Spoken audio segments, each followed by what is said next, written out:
Bonjour et bienvenue une fois de plus à l'atelier pour le premier épisode d'une série de 2 où je voudrais vous présenter le pistolet 1935S et 1935A. Donc ce que j'espère faire dans ces deux épisodes, c'est peut-être de rétablir la réputation du S et peut-être donner une impression un peu plus réaliste du A, puisque c'est pas parce qu'on a une progéniture magnifique suisse qu'on est forcément le meilleur.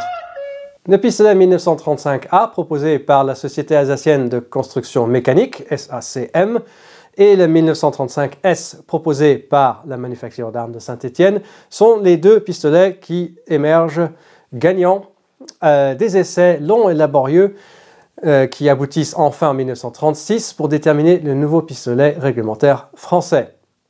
Alors, il est souvent cité dans tous les bouquins que le 1935A était le vainqueur et supérieur au 1935S.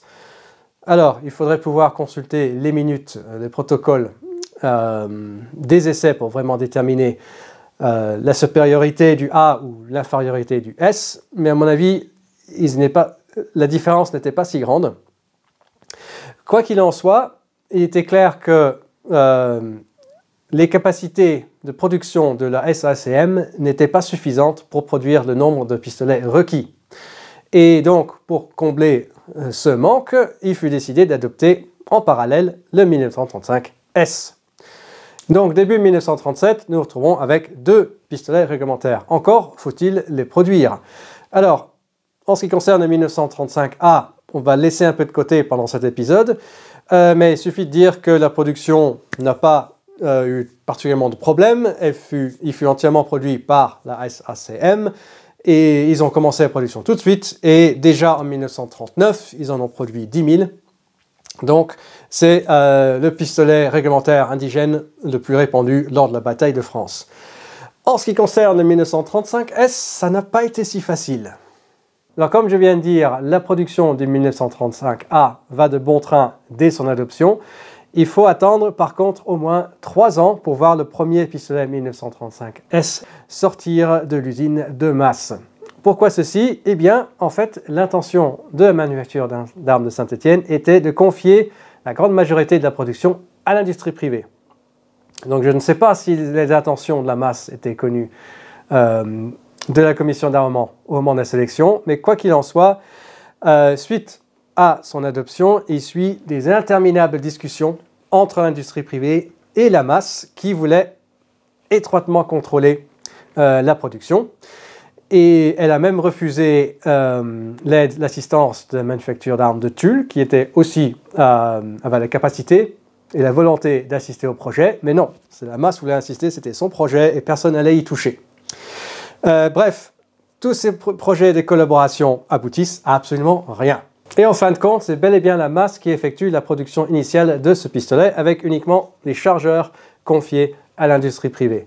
Donc, avec le temps nécessaire pour établir la chaîne de production, donc trouver les machines, construire les outils, les vérificateurs et ainsi de suite, lors du 3 mai 1939, donc à la déclaration de guerre, aucun pistolet n'a été produit et il faut attendre 6 mois plus tard pour avoir le premier lot de 50 pièces. Et lors de l'armistice, il n'y en a que 1404 de produits. Alors que la production du 35A suit son cours aussi lors de l'occupation, il n'en est pas le cas pour le 35S. J'ai entendu 2 raisons pour ceci. Premièrement, c'est simplement que les Allemands n'étaient pas intéressés, il y en avait tellement peu en circulation que ça ne servait à rien. Se concentrer sur des armes plus utiles.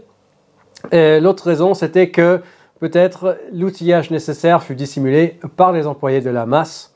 J'ai entendu exactement la même rumeur pour le fusil MAS 40. Donc peut-être que les deux sont vrais ou peut-être qu'une légende de l'un a basculé sur l'autre, qui sait. Quoi qu'il en soit, ce ne fut pas produit sous contrôle allemand. Suite à la libération, il est parfaitement clair que le calibre 7,65 long va céder place au 9 mm para. Mais en attendant de développer des armes dans ce calibre, il faut continuer à livrer ces pistolets aux armées. Alors, la masse a malheureusement plus la capacité, ou pas la capacité à ce moment, pour reprendre la production, et donc la production est décentralisée, donc ce qu'elle voulait faire dès le début. Et le premier à reprendre le flambeau s'agit de la manufacture d'armes et de cycles de Saint-Étienne, qui reprend en 1945 la production et cette année-là réussit à produire 10 000 exemplaires. Suite à la fin de ce contrat, c'est la MAC qui reprend le projet, assistée aussi par la Société d'application générale électrique et mécanique, SAGEM. Donc l'outillage est reçu par la MAC de Saint-Étienne, qui ensuite redistribue une certaine partie à SAGEM. Donc la MAC elle-même produit sur 15 ans à peu près 58 000 exemplaires, et puis c'est supplémenté par à peu près 10 000 exemplaires produits par SAGEM sur 6 ans. En ce qui concerne les variantes, en fait il n'y en a qu'une, donc la production est restée très homogène tout au long de sa carrière. Et en fait ça concerne tout simplement le levier de sûreté qu'on a sur la glissière ici. Ce fut un changement développé par la MAC. Et je ne sais pas pourquoi ils l'ont fait, parce que franchement, ce n'était pas une amélioration. Donc, initialement, c'est un levier de sûreté encastré, similaire à ce qu'on voit sur les Walter, sauf que les positions sont inversées, donc il est en position de sûreté avec le levier horizontal. Et donc, comme nous voyons ici, nous avons maintenant un levier de sûreté qui est saillant à l'arrière de la carcasse, et qui est donc en position de sûreté lorsqu'elle est levée vers l'arrière. Cette modification implique naturellement un changement de l'usinage de la glissière et les pistolets dotés de cette nouvelle glissière sont maintenant des 1935 SMI. J'espère que vous pouvez voir sur mon exemple. Alors regardons le pistolet d'un peu plus près. Je vais aussi utiliser de temps en temps le Mach 50, simplement puisqu'il est un peu plus grand, pour vous montrer quelques détails mécaniques. À savoir que les deux sont mécaniquement quasiment identiques, aussi en dimension. Le Mach 50 étant pour le 9 mm par A, bien sûr. Donc il a un verrouillage de canon renforcé. Mais comme je disais, il y a quelques composants qui sont légèrement plus grands et plus faciles à vous illustrer. Donc, laissons-le de côté pour l'instant. Il s'agit donc d'un pistolet semi-automatique à culasse calée.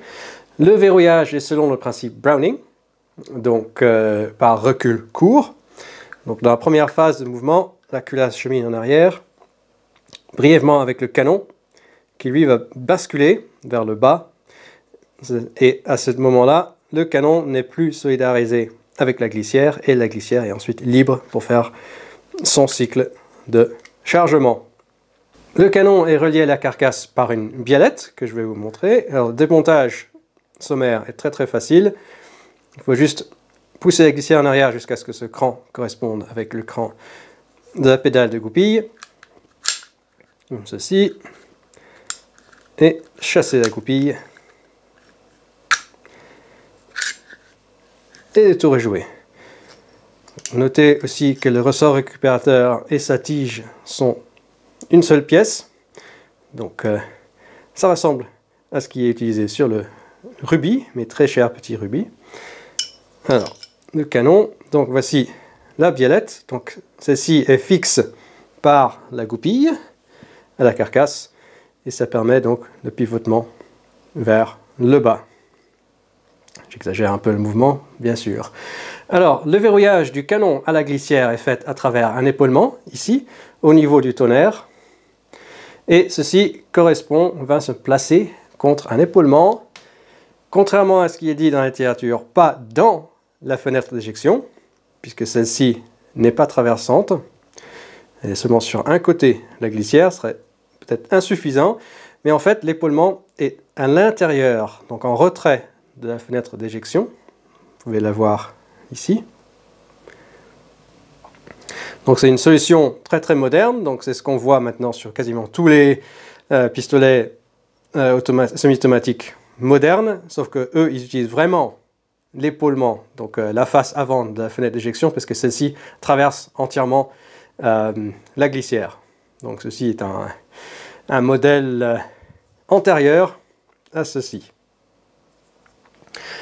Ensuite, la platine est amovible. Donc là, c'est pas une grande surprise, puisque en fait, c'était l'une des exigences de la commission. Et en fait, elle ressemble, comme deux gouttes d'eau, à la platine fixe qui est à nouveau dans les rubis. C'est étonnamment similaire, juste que la disposition du ressort pour la gâchette est déplacée, donc c'est sur l'axe de pivotement de la gâchette ici. Mais sinon, la disposition des éléments est quasiment identique. Par contre, l'une des choses qui est différente, c'est la disposition des crans sur le chien, puisque maintenant nous avons un chien rebondissant. Donc là, je vais tourner au Mach 50, parce que c'est un peu plus grand. Donc vous notez qu'en position de repos, le chien est en retrait. Donc il n'est pas en contact avec le percuteur ici.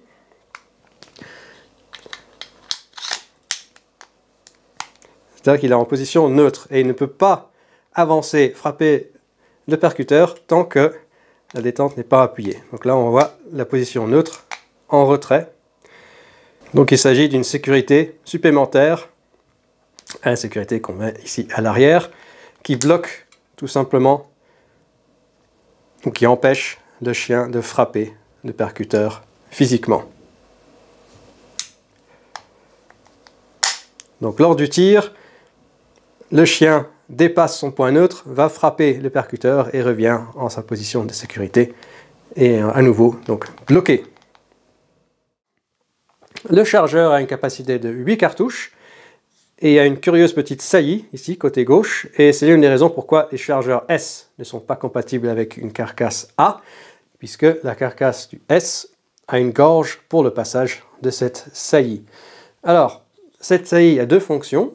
Premièrement, elle fait partie du système de sécurité des chargeurs, quelque chose qui était très à la mode à l'époque. Ceci dit, en absence de chargeur, il est impossible de faire partir le coup, donc de lâcher le chien, puisque la barrette ici, qui fait le lien entre la détente et la queue de gâchette, est en position basse, appuyée par le séparateur ici en forme de compas. Donc, une fois qu'on insère le chargeur, on voit que le séparateur est poussé vers le haut, ce qui permet à la barrette de remonter. Donc elle est elle-même sollicitée par un ressort en torsion, et là, nous pouvons maintenant faire partir le coup sans problème. Alors, la deuxième fonction est quelque chose que, en fait, j'ai vu décrit nulle part, mais simplement en utilisant le S et aussi le Mach, parce que nous avons aussi cette fonction sur les deux. Notez que lorsque j'ai inséré le chargeur, j'ai appuyé sur le levier qui a aussi armé ce ressort ici. Et en fait, il n'y a aucune raison d'avoir ce ressort. Le séparateur est en fait aussi, une fois de plus, très ressemblant à celui sur le rubis.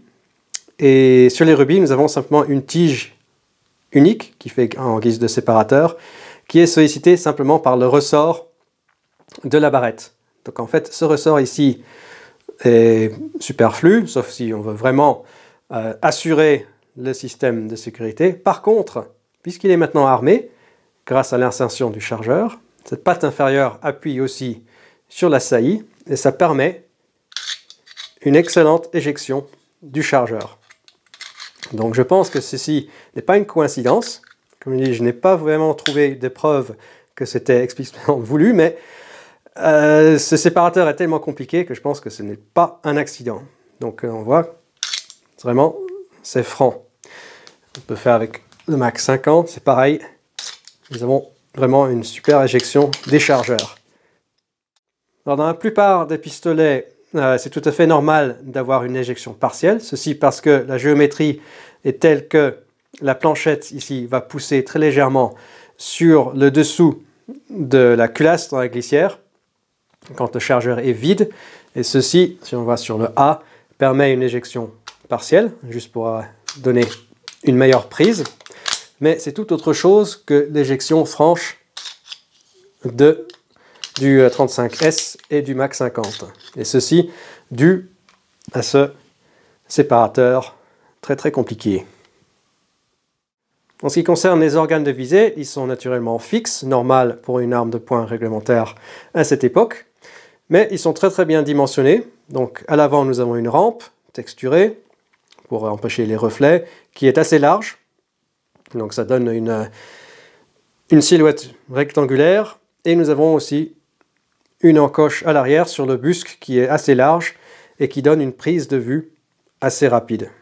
Le résultat, c'est que nous avons une excellente arme compacte pour le tir rapproché, tir de combat, tir de défense. C'était pour ceci qu'il fut développé. Et à mon avis, dans ce rôle, il est bien supérieur au 36A. Voilà, je l'ai dit. Pourquoi? Alors, premièrement, bon, les deux armes sont compactes, mais ça, c'est grâce au calibre. Ensuite, la détente, je trouve, est bien supérieure. Elle est très franche, elle casse bien nettement, elle est légère. Les organes de visée sont plus grandes, plus visibles. Et bien sûr, nous avons cette magnifique éjection rapide. Donc pour le réarmement, ça facilite les choses. Alors, concernant la précision, il est tout à fait capable de faire des beaux groupes à 25 mètres. Pour ceux qui n'ont pas vu ma contribution au challenge tir sportif en ligne pour les youtubeurs et autres, que je recommande à tout le monde d'ailleurs, participez l'année prochaine. Je vais mettre ma série de 10 coups à la fin de cette vidéo, comme ça vous pouvez le regarder si vous voulez. Mais vous verrez que la précision est tout à fait raisonnable si je ne fais pas l'idiot avec la détente. Et il me reste juste deux remarques à faire qui concernent le rechargement. Et ça, c'est peut-être simplement le cas sur mon pistolet. Donc si vous en avez un, ou si, encore mieux si vous avez le A et le S comme moi et pouvez faire la comparaison, ça c'est intéressant de voir vos commentaires en bas. J'ai trouvé que pour le rechargement, le S a besoin d'amorces plus souples, plus douces. Je pense que ceci est lié au chien rebondissant. Bien sûr, le chien est en contact avec le percuteur qu'une fraction de seconde. Le percuteur lui-même est très très léger, donc il n'y a pas beaucoup d'inertie. Et pour cela, je pense que c'est pour ça qu'il faut des amorces plus douces. J'utilise des amorces fédérales et ça marche impeccable. L'autre, c'est que le S semble avoir besoin d'une charge plus forte lors du rechargement. Lorsque j'ai fait les échelons de poudre, le A, aval et cycle avec tout, la précision varie, il y a une charge qui est meilleure que les autres, mais celui-ci, en dessous d'un certain seuil, il ne fonctionne pas, il ne réalimente pas, et en fait, la glissière reste où elle est, et puis l'indicateur de chargement de chambre sort à la verticale. Donc voilà, il faut un peu une charge virile pour qu'il fonctionne bien. Voilà, nous sommes maintenant à la fin de la première partie de cette série de 2 vidéos. J'espère que vous avez appris quelque chose. J'espère que j'ai aussi pu rétablir la réputation du 35S. Et puis, il me reste simplement de vous remercier pour votre soutien, quelle que soit votre plateforme de choix. Et on se reverra très prochainement ici ou au stand. Merci!